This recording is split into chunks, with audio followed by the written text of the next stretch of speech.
Hello Dolphins fans! This week, the Miami Dolphins are gearing up for a big Monday Night Football matchup against the Tennessee Titans, and it looks like the coaching staff has already nailed down a key strategy. Before we dive into the latest news, be sure to hit that like and subscribe button so you don't miss any updates. Alright, let's get started. One of the main focuses is stopping rookie QB Will Levis, who has struggled with turnovers this season. And when I say struggling, I mean he's been fumbling the ball all over the place. In 3 weeks, Levis has already thrown 5 interceptions and fumbled 3 times. Yikes! It's no wonder the Titans are tied for the most losses in the league and also lead in the turnover department. So, what's the plan for the Dolphins? Defensive coordinator Anthony Weaver is looking to keep Levis busy, just like he has in the first 3 weeks. Weaver mentioned that the Dolphins will bring the heat with plenty of blitzes to make sure Levis is uncomfortable in the pocket. After all, the Titans' offensive line has struggled to protect him. He was sacked 8 times against the Packers in Week 3. 8 times. That's more sacks in one game than the Dolphins have had all season. So you can bet Miami's defense is licking its chops ahead of this matchup. And let's not forget, Miami's defense knows it has to step up. With the Dolphins' own quarterback room in tatters due to injuries, every win is crucial. The team can't afford to rely solely on a high-powered offense, especially when the QB situation is so uncertain. They'll need to lean on their defense to set the tone and keep Levis from finding any kind of rhythm. The more they can pressure him and force him to make those rookie mistakes we've been seeing, the better their chances will be of taking control of this game early and securing a much-needed win. This game will really come down to how much havoc Miami can create for Levis and that shaky Titans offense. Alright Dolphins fans, it's your turn. Do you think our defense has what it takes to keep Levis busy and lead us to a big win? Now, let's get to the practice report on Friday, which wasn't exactly the news we were hoping for heading into the Monday Night Football game against the Titans. The Dolphins were still missing a few key pieces, with tackle Terron Armstead and cornerback Kendall Fuller still in concussion protocol. On top of that, wide receiver Tyreek Hill was also out during the media portion of practice. Now, wait before you hit the panic button. Rumor has it that Hill was just taking a veteran's rest day. But with the quarterback situation still up in the air, missing Tyreek is less than ideal. It's no secret that the Dolphins are dealing with a quarterback carousel. Skylar Thompson, who has been limited in practice because of a rib injury, looked a little stiff in his movements on Friday. So the team has been giving newly acquired QBs Tyler Huntley and Tim Boyle extra reps. Either one could start on Monday night. If Tyreek's chemistry with these new quarterbacks isn't on point, Miami's passing game could struggle to find its groove. Speaking of players who could miss the game, linebacker David Long Jr. is also dealing with a hamstring injury. He was absent from the open portion of practice, putting him in serious danger of missing a second straight game, this time against his former team, the Titans. It's a tough break for the Dolphins' defense, which could really use its versatility and speed against Tennessee's ground attack. But there's a silver lining. Cornerback Siran Neal was back on the field after missing Thursday with his own hamstring issue. And as expected, defensive lineman Calais Campbell returned to practice after a day of veterinary rest. Unfortunately, it wasn't all good news. Rookie cornerback Stone Duck, who injured his shoulder against Seattle, was still in a non-contact red shirt.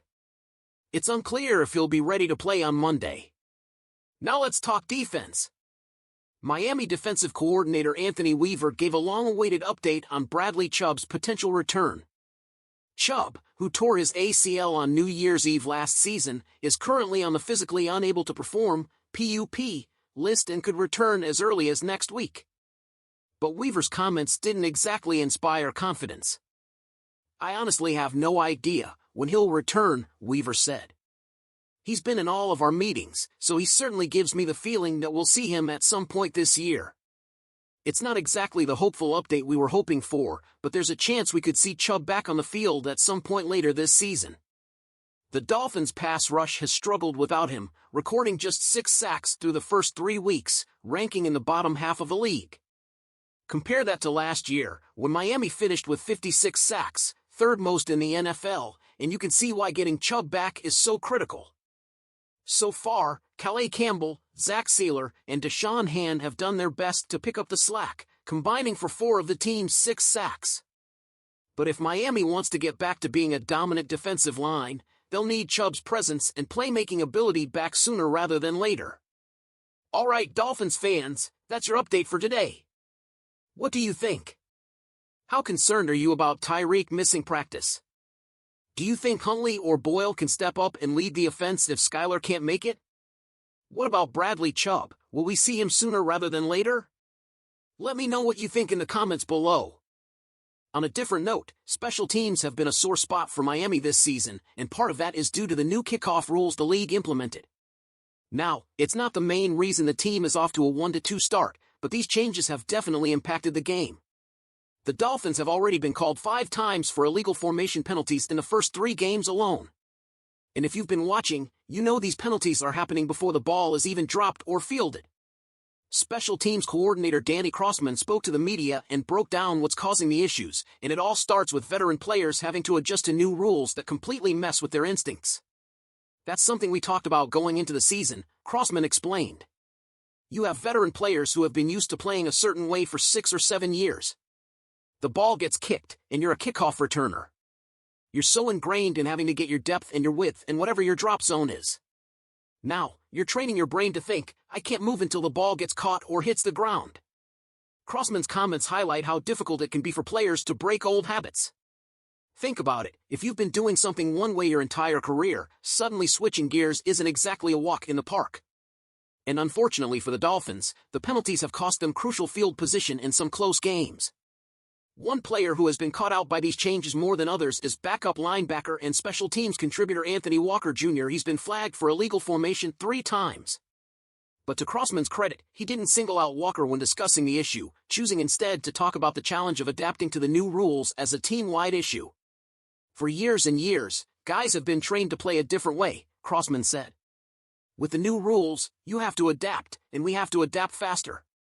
And here's the thing. Crossman is staying patient and optimistic. He's not ready to make any drastic changes or start pulling guys off the field just yet, but it's clear he expects everyone to catch up quickly. I'm not going to single out and talk about a single penalty, Crossman stressed.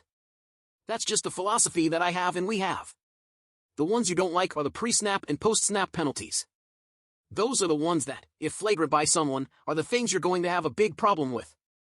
Translation, as long as the penalties are manageable and don't become a recurring issue, Crossman is willing to work through these growing pains.